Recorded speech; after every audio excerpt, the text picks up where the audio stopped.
Bismillahirrahmanirrahim. Assalamu alaikum. My name is Hassan, and today we are going to change WhatsApp theme color. So you can change it to light or dark or system default. So it's up to you. On top right, you see three dots. So click on it, and then you see multiple option. Now you see setting. So click on it. So we are in setting, and then you see chats, theme, wallpaper, chat history. So click on chats.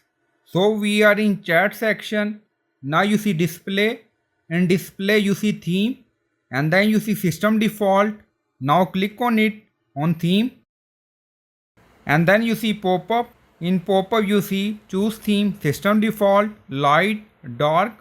So we are going to select light and then click on OK. Now you see our WhatsApp theme is changed. So you can select light or dark. So it's up to you. So I hope you like this video. Please like, comment, share, subscribe. Thank you for watching.